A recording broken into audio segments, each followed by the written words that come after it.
it's okay to do that, especially if you enjoy what you do, and you can think about it. I mean, we should be thinking about and aspiring for big things, and these large transformational deals should occupy space in our minds. And it's okay to do that, not in a, like you said, a stressful situation. It should be almost stress reducing when you can step back and think about it in your personal quiet time. But with that said, I certainly agree that there need to be some guardrails, and that's what I've learned to just integrate into my work and personal life, which is, have a system in place. And there are two very simple things that have helped me, which is start my day the same way, my work day, and end my work day the same way. Hi, friends. Welcome to the Sales Enablement Podcast. I'm your host, Andy Paul. That was Brandon Fluharty. Brandon's the founder of Be Focused, Live Great. It's a service to help sellers take an integrated approach to work, life, and play, just like a world-class professional athlete does, that enables you to thrive and make success more satisfying. And in today's episode from the archives of the Sales Enablement Podcast, Brandon and I are having a conversation about health and well-being in sales, and how those are tied to your ability to perform at your best, to be the best version of you. Now, we start by talking about why sellers should approach sales like an athlete does. And we dig into the 4 critical areas of your life that Brandon has identified that sellers need to monitor: your sleep, your skills, your strain, which is the amount of mental and physical efforts you're putting into your work, and your satisfaction. And imagine those being like a Venn diagram. At the center of those 4 overlapping is success. Now, this is the future of performance-based pursuits like sales, if it's not actually the present.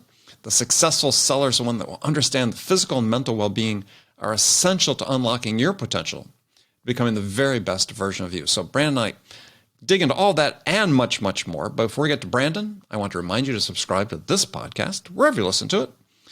And if you subscribe, we'd certainly appreciate it if you could leave us a review, give us your feedback about how we're doing. So thank you. All right, let's jump into it. Brandon, welcome back to the show. Thanks, Andy. Good to see you again. Great to see you. Always good to see you. Yeah. So for people who didn't catch your first appearance on the show, tell us what you do. So my day job is... Your day job. My day job is as a strategic seller for conversational AI leader LivePerson. So we are a public company, about a $5.5 billion valuation. And I am out there talking to some of the world's largest brands, making it easier for them to communicate with their consumers. And doing that via messaging platforms? Yeah. So we make it very easy for them to utilize a tandem of automation with talent that they already have, whether that is someone in the retail store or the contact center. And we bring that together by connecting into all of the front ends that we're using as consumers. So that could be basic stuff like SMS texting, to more sophisticated things on social media like WhatsApp and Facebook Messenger. Oh, very cool. Yeah. Yeah, it'd be kind of crazy to communicate with a brand via WhatsApp. Yeah. So book your flight to Miami, or be able to inquire about your bank balance, or be able to buy a car. Those are all experiences that we're powering through this idea of conversational commerce. Right. And we're sort of a leader in that category. So, as you said, you work with big deals. People who listened to the show before know we talked about this. I urge people to go back and listen to your prior episode here on the show. But with big deals comes big stress. So, how do you? Give us an example. Some of the first, before we get to that, some of the deals size-wise and the companies that you sell to, if you can. Yeah, sure. I can talk about a few of them publicly. So one of my first deals here at LivePerson was Delta Airlines. It was sort of a passion project of mine, having spent really just about, this is pre-COVID days, so just about every week in a Delta seat. Yeah. And, that was a multi-year deal, landed after about a 9-month effort from just kind of pitching and trying to open the door with them to actually closing that deal.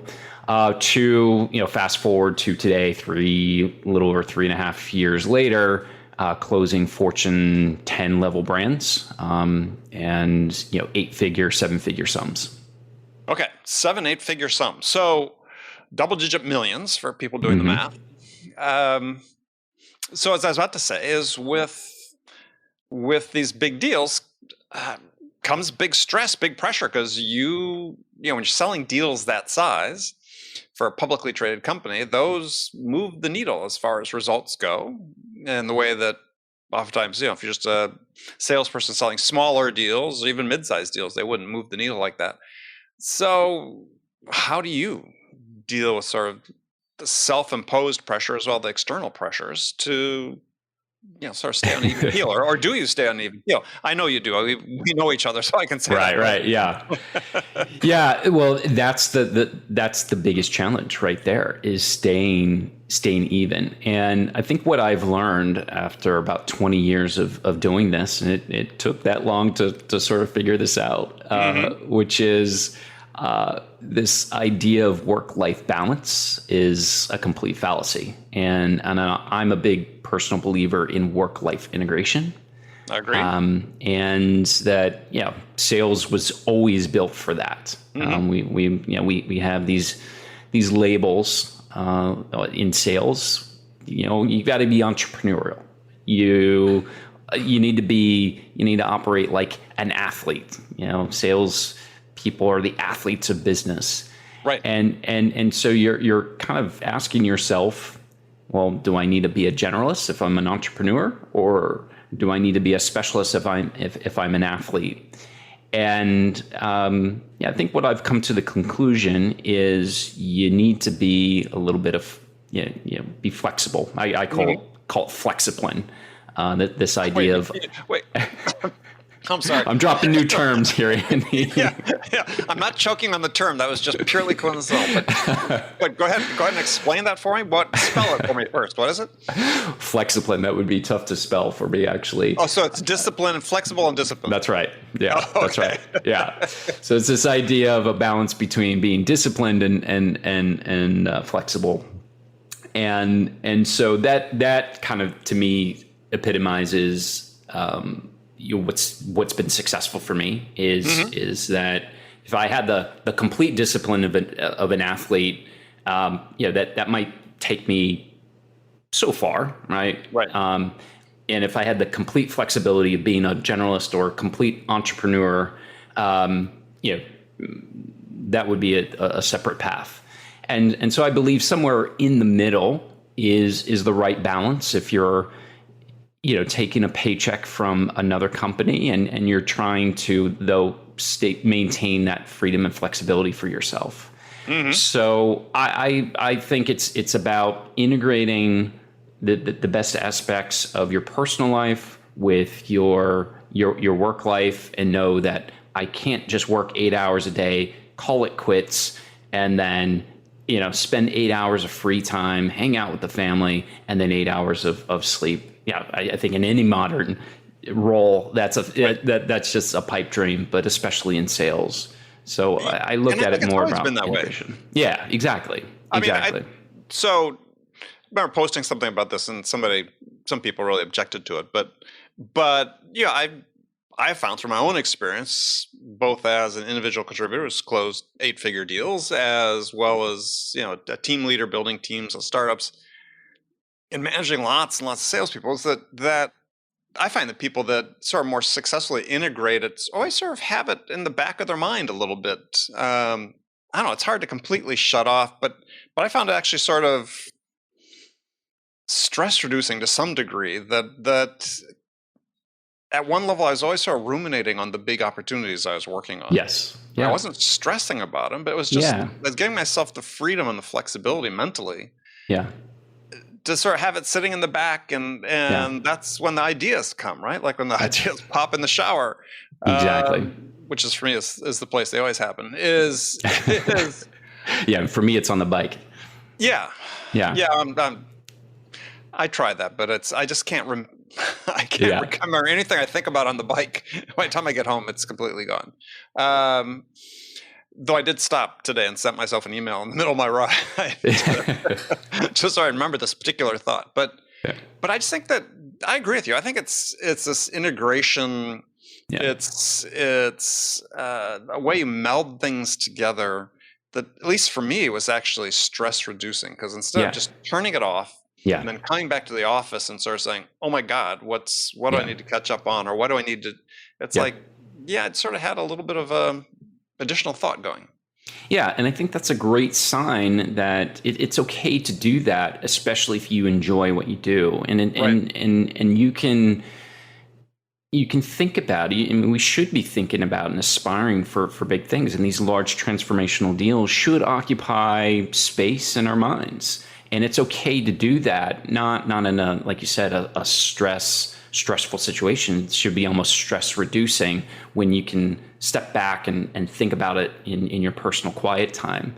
But with that said, I certainly agree that there need to be some guardrails, and that's what I've learned to just integrate into my work and personal life, which is, have a system in place. And there are two very simple things that have helped me, which is start my day the same way, my work day, and end my work day the same way. And, so tell us what that means. Yeah. So I like to start my day by just like an athlete would, just get warmed up, and instead of jumping right in. And I think there's a lot of people who have different philosophies on that, but instead of jumping out in and tackling that big hairy task, I like to actually get my brain warmed up. And so I do things like, just deep breathing. And it can be as simple as 5 minutes of deep breathing outside before getting into trying to harness something like a flow state. And then from there, the natural progression to me is picking up a book and reading, say, for 15 minutes. And then from reading, I like to listen, so I'll listen to, whether it's a podcast, whether it's this podcast for sure. Yeah, of course, the Sales Enablement Podcast. And then from listening, I like to get into writing, and just a little bit of planning, a little bit of journaling, just get some thoughts out of my head. And then that for me primes my brain, and I'm ready to work. And then, ideally this is all done still in the quiet time of being before the hustle and bustle. I try to do all of this in advance of, any meetings and so forth. And then by the time the workday comes around, the true workday comes around, then I can tackle my biggest task before that first meeting, and then I'm off to the races, and then I'm running. And then, as you know, especially in today's environment, virtual selling, 100% virtual selling, back-to-back Zoom calls. Right. That's when it's unpredictable. That's when you're disciplined. I like to think of it as a sandwich. I'm disciplined at the beginning of the day, disciplined at the end of the day. Which I'll talk about that process, that routine in a minute. But in the middle is when you have to be flexible, because things are going to come at you 100 miles a minute, and you need to react, you need to respond, you need to be available. Well, and listening to the routine, hopefully everybody has a morning routine, right? Right. Yeah, not rocket science. Yeah. Stuff. Mine's different. I mean, I do like to read. I do write in the morning, though. Now I'm trying to finish this book. I'm writing all the time, but anytime I can grab some time. But having a routine is really important. And I always sort of look at it as and it sort of makes sense in the context of what you were talking about too, with the various things you do. Is for me, sales has always been just a very creative profession, right? So, and for me, that's been one of the ways sort of, I guess, to manage stress, is that I view it as such a creative outlet that, I'm always sort of looking forward to doing it. right? Yeah. Because it's Yeah. fun when you take that approach to it. Doesn't mean there hasn't been stressful days and so on. We all have Sure. those, but yeah, I think that what you talked about is a good way to sort of exercise some creativity and prepare Yeah. yourself so that when the day comes up, you're more prepared. Yeah, and I think that's why you've been uberly successful in sales, is because you looked at it as a creative position and role. And I think that's missed for a lot of people, a lot of folks. And today I'm seeing a lot of robotic motions for those getting into sales. And Right. yeah, you're probably seeing it. The technology's come, leaps and bounds since obviously we've started our careers, but. There's I think you and I started about the same time. Yeah, right. Yeah. But there's no shortage in frameworks and processes out there. But at the end of the day, I think it really is about looking at this as a creative position and a creative role. And when you can allow yourself to have that creativity come around, that's what your routine should be geared towards. And again, I think that's just like any master crafts person, whether you're a musician, whether you're an athlete. I think everybody, sort of use their craft in the same way. And if we can elevate sales to that same height, that this is a craft to be honored and respected, and it's creative. That's what your routine should be about, is harnessing that creativity. So you're excited to show up for the day and perform. Yeah. Well, I think that to your point about sort of the robotic motions is certainly there's a broad segment of leadership in sales that, wants to use the technology to create sort of an assembly line in sales. Yes. And that's hard. This is, an episode as part of our conversation in the month of May on mental health and wellness is sure. I mean, if you buy into that as a salesperson, that, I'm buying into this process, I'm buying into this way of doing things that isn't creative and it's just sort of rote. I mean, I've worked in a factory. I've done assembly line work. I was actually sort of the opposite of assembly line, whereas I was working in a slaughterhouse, but still was in we were taking things apart as well as putting them together. Sure. But nonetheless, it's the same thing day after day, hour after hour after hour. Yeah. And if you sort of give yourself into that as a seller, you're buying into burnout. Yeah. I mean, why wouldn't you burn out on that? Because it's just, as I said, rote and repetitive. And I think that we instill that culture as leadership into people, when instead we'd be much better served telling them, look, every situation is unique. It may have similarities, but this is again back where the creativity comes into play. Is that everyone you're dealing with is an individual and has their unique outlook, and what's important to them, most important to them, is unique. Lean into that. Yeah. And that's gonna keep you feeling better about your work than metrics driven robotic motions. Yeah. Unfortunately, this obsession for predictability has led to this robotic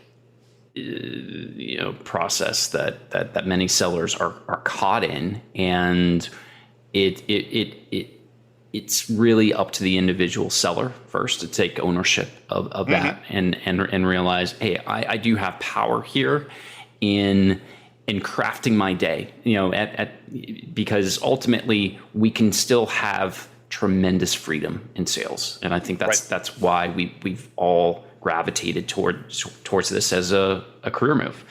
And by taking that ownership, kind of just putting, again, this idea of Flexipline has worked for me, not being on either end of that scale, but try to find a middle way. You've got to put those guardrails on how you approach life and how you approach your work, and then allow some spontaneity in your days, in your weeks, and in your deals. That's where that creativity can be harnessed, and you allow yourself to, find that novelty that we all crave as human beings, and not this burnout of the repetitive process of whether it's number of dials every day, or emails, or campaigns that get launched, or whatever it is, whatever the metric du jour is. we all know what those are. Well, so you approach things, as you sort of alluded to earlier, as an athlete, right? Sales is the business athlete. You've got an athletic background yourself. And so you quantify a lot about yourself, right, in an effort to improve your performance.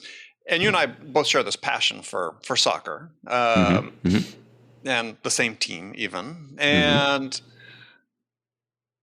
in just soccer, Liverpool FC. Liverpool FC, right? And so in soccer, and I give this example all the time on the show, is they've gone so far with analytics, because this is that is a performance-based sport, right? Yes, it's a team sport, but they so closely monitor sleep, diet, recovery, every aspect of the player's skill, performance, and so on, in order to just get that extra bit of performance out of someone. And sales, just even though we have this data, we don't use it in a meaningful way to improve performance. Maybe we're not even, to your point, maybe not tracking the right performance, because as individuals, there's so many of these 4 areas you talk about that are important to pay attention to. So let's talk about that. I mean, what are the areas you think are really important for sellers to pay attention to? Yeah, I think that's a great question, and something I've been actively exploring over many years, but particularly over the past year and a half. And I've completely, I wouldn't say completely ditched, but I've moved further away from the traditional selling metrics and moved much closer to holistic metrics that are actually tied very closely to my overall health. So my actually number one KPI that I've been looking at is my sleep. Not just amount of sleep, but sleep debt and managing sleep debt. And so I did an analysis, and it's not surprising because, again, pre-COVID, when you're jumping time zones on a plane every other week, you're in a different city, your circadian rhythm is certainly going to get skewed. Right. But I was, less than 6 hours of sleep a night, pre-COVID to now I'm averaging over 7 hours of sleep, and there's still room for improvement there. But my sleep debt rarely goes above three hours.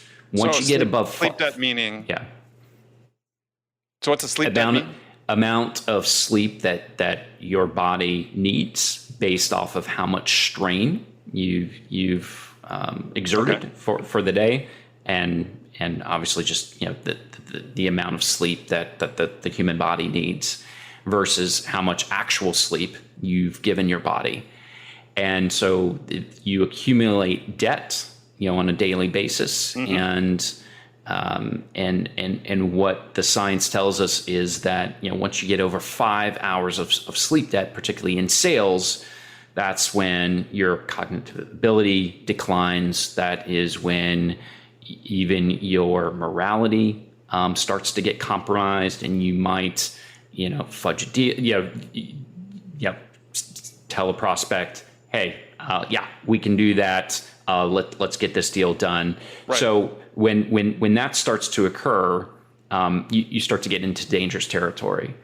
And when I looked at my performance, looking at this particular data with a lens on just my sleep data, it was performing well. But I closed something like $20 million, close to $18 million over 2.5 year period, total contract value, with sort of this lens on sleep. And then when I made a concerted effort to get into a better routine, reduce my sleep debt, keep it under 3 hours. I've closed over 25 million just the past 4 months alone. And that's been super impactful because I made a conscious effort to again, not focus on, in the past, it would have been, okay, how many meetings do I need to have? How many, all the traditional sales metrics. But I literally look at my biometric data and say, hey, this is something that's more important and meaningful to me because it's having a direct correlation. It's having a direct impact on my performance. So let me ask the question, because this is fascinating stuff. So you don't, as a matter of which one KPIs you prioritize, or you just aren't paying attention to some of the conventional KPIs any longer? I really pay no attention to that anymore. I feel like what's important to me is I look at my sleep for the day, and I know, naturally, right, based off of my sales motion. Again, I'm in a different category, so I am not having to go bang on doors. I'm not necessarily recommending for an SDR starting out in their career, like, don't look at their sales metrics. I'm talking about, once you graduate towards the enterprise strategic selling, sort of your set account list. That's when I've taken a strategic focus and saying, hey, actually, it's more powerful for me to say no to things and let go of things. I actually create more abundance and capacity that way, because when my health is right, I know at every single engagement with a prospect or client, it's going to go effectively. Whereas in the past, trying to work late on a proposal, work late on a presentation, get 4 hours of sleep, it's no wonder that my closing ratio was lower than it is today. It's a fascinating perspective, though, when you think about it. And I think about it in the context of my career is sure, I spent decades flying everywhere around the world, being in sleep debt most of the time. I was dealing with prospects.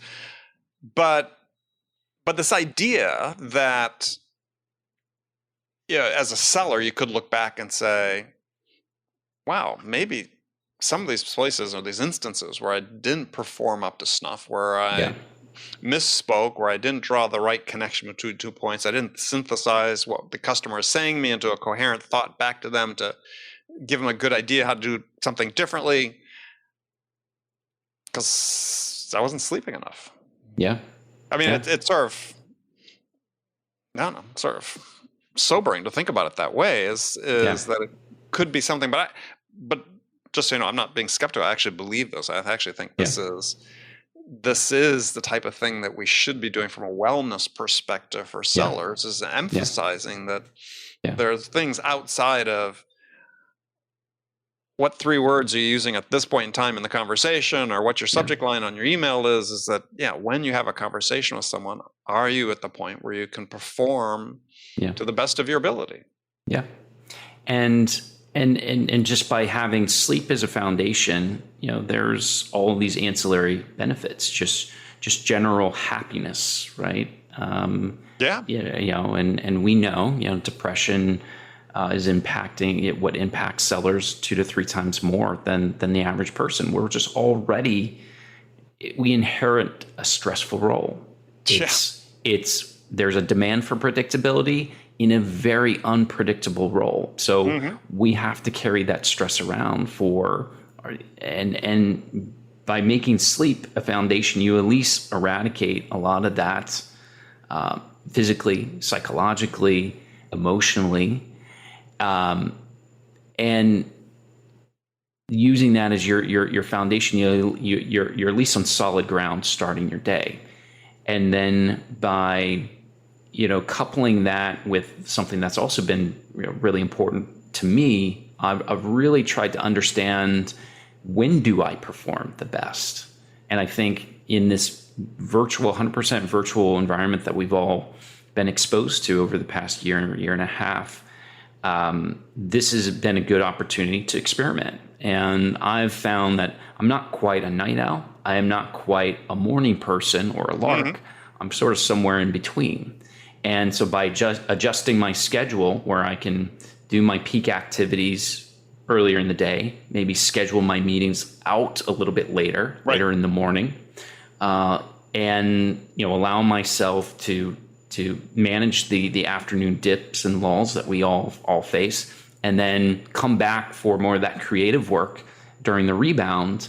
That has worked wonders for me too. So those sort of two efforts, focusing on my sleep and focusing on when I do things, not just what I do, but when I do them, have been sort of this unlocking of a treasure trove of great performance, and it's reflected in the results. Yeah, for people listening, this idea about chronotypes, as Dan Pink categorized them, and in his book, When, Dan was on the show. You have to, I don't know the episode off the top of my head, but go to ringdna.com, look at our podcast list, and you'll see the episode with Dan. Fascinating conversation because, and I also, again, a believer in this, is that there are times of day for certain tasks. And again, in the interest of our wellness, if we're working against ourselves, creating more stress is really what you're talking about. Is how do we make this all work for us, not against us? Yeah. And so let me ask a question about sleep and sort of stuff in general. Is how are you tracking that, your sleep? Because I imagine you got your Apple Watch or some sort of wearable, or actually multiple wearables, I imagine. Yeah, I do kind of geek out on this. So I do wear 3 different wearables. An Apple Watch. Yeah, so I do have my Apple Watch, but it's not so much for sleep. I do wear a Whoop on my wrist. Whoop, is a good commercial grade sleep tracker, and I do wear an Aura ring. So I have my ring, my Apple Watch, and my Whoop. So go all in on that, and really it's more about experimenting for me. I mean, that's why I wear 3 of them. Right. And it connects into the apps that mean things to me. And so. And do you do anything? Do you have like a pre-sleep routine? I mean, meditation, edibles, whatever. Yeah. Funny enough, cannabis actually helps I get higher quality sleep, according to Whoop, when I track, because there's a journal function, and you can track cannabis, marijuana, whatever it is in there, and actually there is a benefit, a negative effects with alcohol, even with a glass of wine the next day. Whoop recovered. You get something called a recovery score. Whoop has sort of red zone, yellow zone, and green zone, and almost always after just a night of a drink or two, always in the red. So completely eliminate alcohol during the work week. That's been one massive change. The effects of caffeine, measuring that. Again, just gives me great visibility, particularly Whoop, around these behaviors. So I try to eliminate caffeine 10 hours before bedtime. That's had a very positive effect. Trying to close out work 2 hours before bed. So really just not looking at any emails or a screen has been extremely helpful. 3 hours, try to, no more food. So just being able to digest my food and have plenty of time before bed. That hour, that window is usually about 3 hours, and then an hour before bed, just no more screen time. So that's when I switch over to just putting the phone, flip it over. Blue light glasses, even if I am gonna just set my alarm on my phone and grab a book, turn down the lights, try to relax a bit. Hot shower helps, and even 20 milligrams of melatonin about a half hour before bed, and that seems to really be a great wind down routine for me. Yeah. Well, I have to read all my books on my iPad. So At least put the blue light blockers on. yeah, well, I Still do. debate on that about. Yeah, I've got the blue light glasses, all that. Yeah, I mean, yeah. yeah, I don't have any problem falling asleep. Yeah. And I don't wake up really in the middle of the night. I just don't sleep for a long time, right? Mm-hmm. I mean, for me, 6 hours is sort of like standard.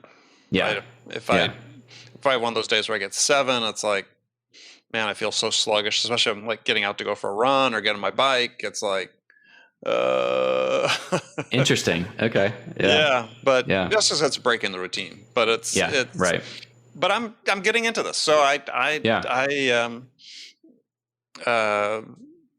got one of these 8 sleep, mattress covers with the cooling zones, because my wife sleeps. She's always cold and I'm always hot. Yeah. Right, and even if the air conditioner's on, I can wake up hot. Sure. So yeah, one of my guests on podcast, Eric Sue, said, "Oh no, you got to get one of these things." He shares sort of your outlook in terms of quantifying things and tracking, and so we just got to install it tonight. We'll see. Oh, interesting. Yeah, I've heard very good things, that I haven't gone that far myself. So but I am interested. You'll have to let me know how it goes. Yeah. Well, I just find that I'd like to sleep better, right? Feel more rested. For sure. And I do some tracking. Yeah. I need to do more.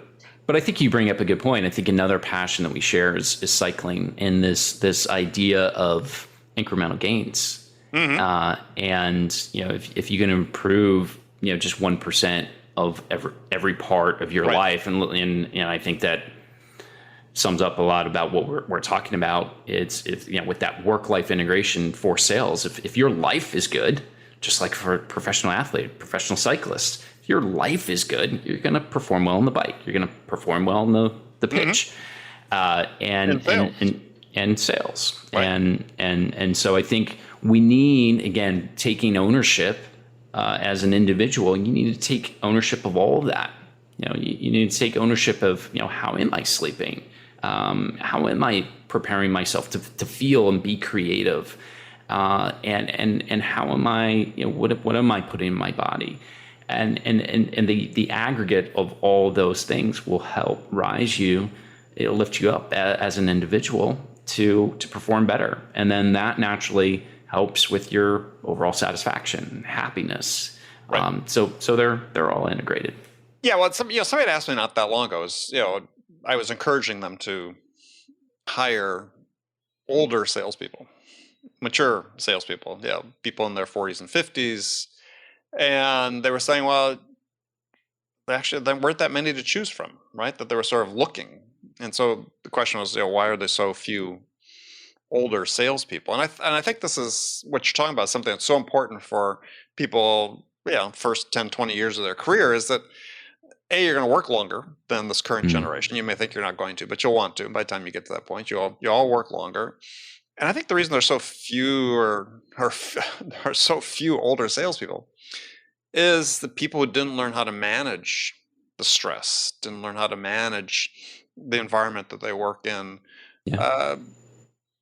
Switched to other careers. Yeah.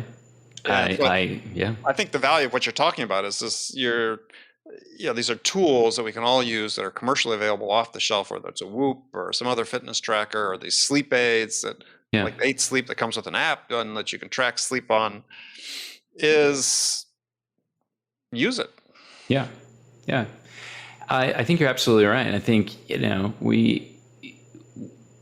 sales is one of those weird roles and careers where you don't get any formal training. It's training on the job. And so we have to figure these things out. And like I said earlier, we have all these different labels, and we have to manage the stress. We have to manage the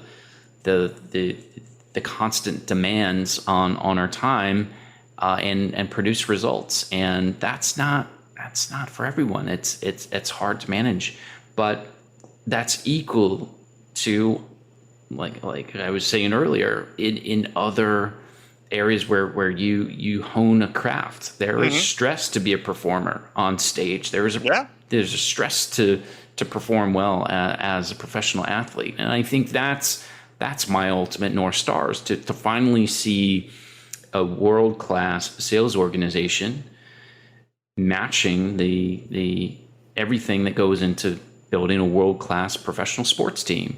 And it's looking at everything beyond just what delivers results, which is this obsession on sales metrics. No, it's actually these other things. And I'm starting to go as far as to say it's actually, if you focus on those other things as the primary, that's what's going to lift the sales metrics and the sales results. And I think that's the shift. And it's really been this past year with this, with the pandemic, the macro event that I think has brought that to a head. And we've reached a bubble where it just can't be tolerated anymore, where mental health needs to be taken seriously, particularly for sellers. And I think that there's going to be, a more natural inclination to adopt, this philosophy, adopt these tools, and integrate them in a much more holistic approach. Because if you are, feeling good as a human, you will naturally be a better seller. We need to take care of the human first.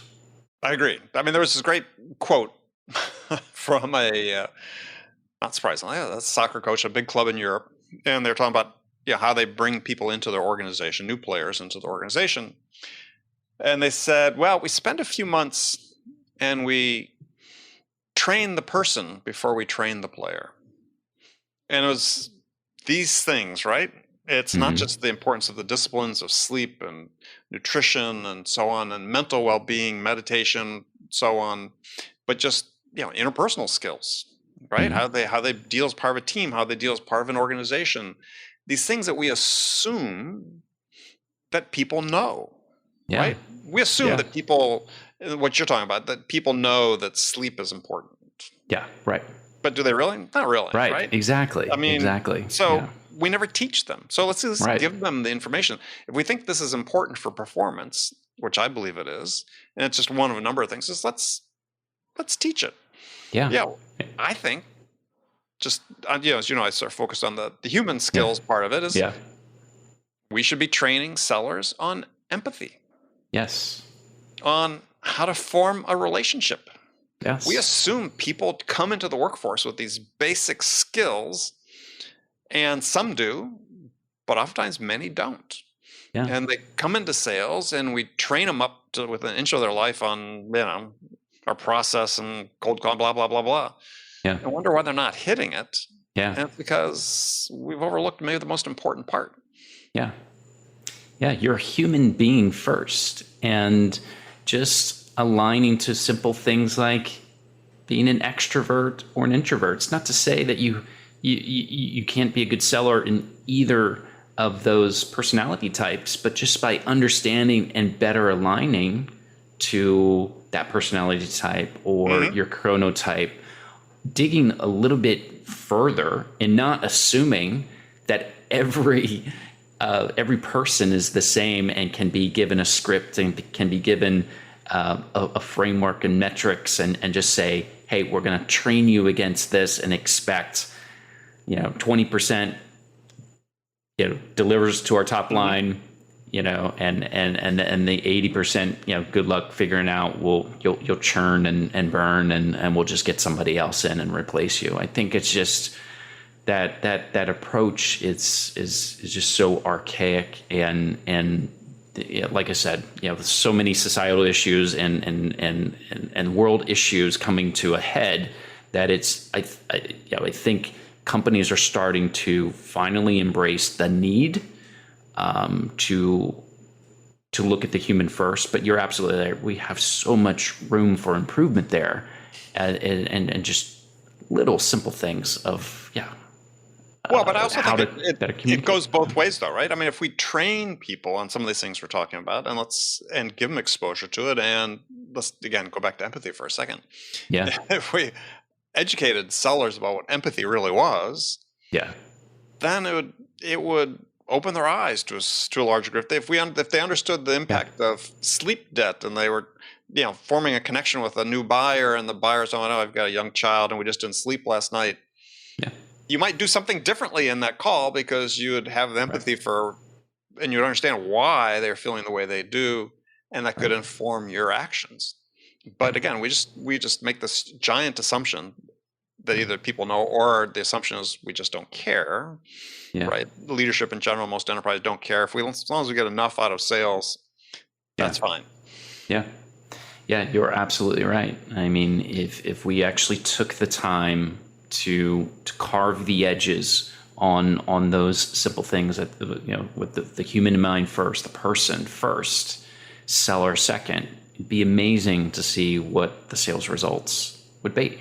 And I think you're absolutely right that most companies, if not all companies, just don't have the patience or take the time or the foresight to see that. And it takes these kinds of conversations, and that's what I'm passionate about, is starting with conversations. More of these conversations need to occur to drive the awareness before you can build a community around this level of insight and this different type of approach.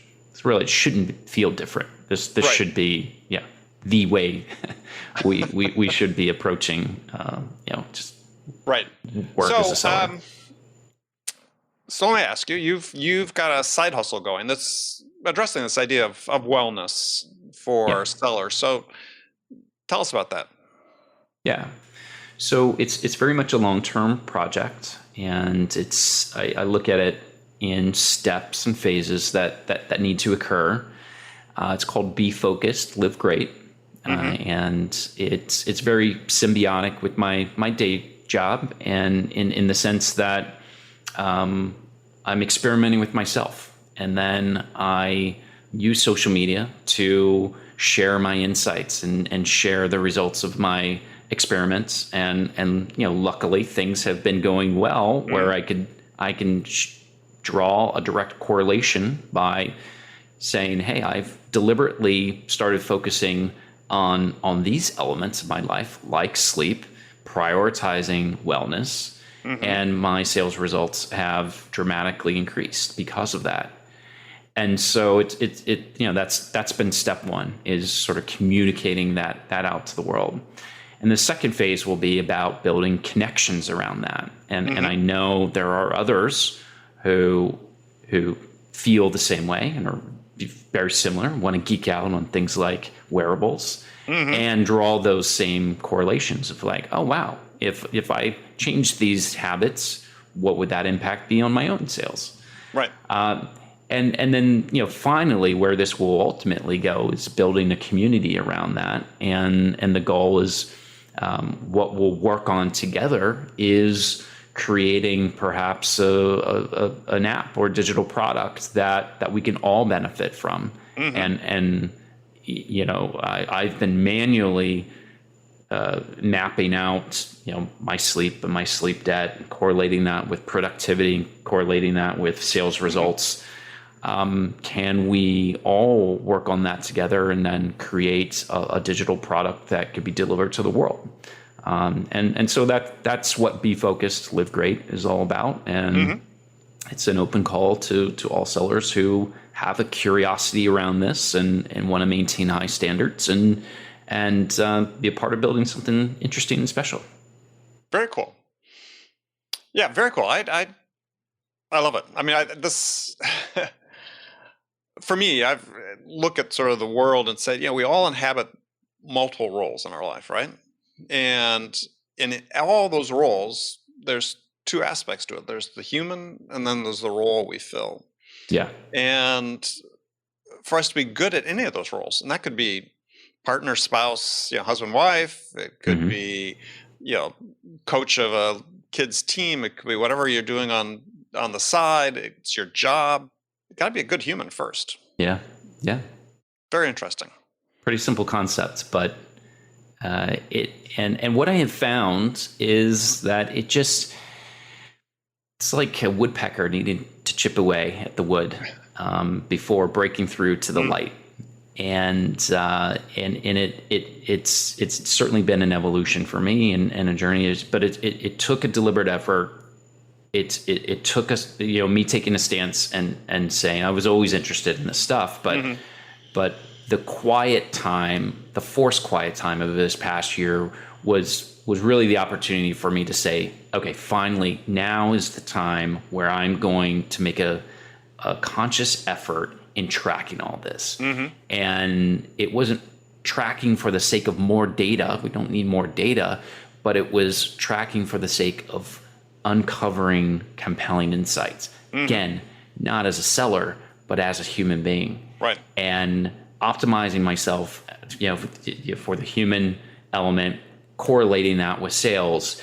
It's been a fascinating discovery, and I want to share that with the world. I want to communicate and build connections around people who are interested in doing the same, because I think it can have a major impact on yourself as an individual first and foremost, but an organization who wants to take a more humanistic approach to their sales organization. Yeah, I mean, you're no discriminant here. Yeah, I've, as I've just said, firmly believe that we're much better off training the human aspect of things first, and then worry about skills and competencies later. Because, in my mind, there's only 4 competencies you need to have to succeed at sales. You need to be able to connect with someone. You need curiosity. You need understanding. You need to be able to listen to understand, and you need to, I call it, be generous, but you need to be able to give value and acumen to people that need your help. So, beyond that, if that's the one thing you need to be really good at, those are the things you should be really good at, and start with that as your platform. And then, everything else falls into place. Play. Yeah. Yeah, absolutely. Yeah. All right, Brandon. Well, thank you so much for joining me. For people that want to follow you, I presume LinkedIn is the place to do that? Yeah, LinkedIn absolutely is the best place to follow me. And then if there is anyone interested in learning more about Be Focused, Live Great, it's simply befocusedlivegreat.com. Excellent. All right, well, as that gets more launched, we'll have you back. We'll talk more about this. Awesome. Sounds great. Look forward to it. Thank you. Thank you, Andy. Okay, friends, that's it for this episode. First of all, I want to thank you for taking the time to listen. As always, I'm so grateful for your support of the show. And I want to thank my guest, my friend Brandon Fluharty, for sharing his insights with us today. If you enjoyed this episode, please subscribe to this podcast, Sales Enablement with Andy Paul, on iTunes, Spotify, or wherever you listen to podcasts. So thank you for that. And thank you so much for investing your time with me today. Until next time, I'm your host, Andy Paul. Good selling, everyone.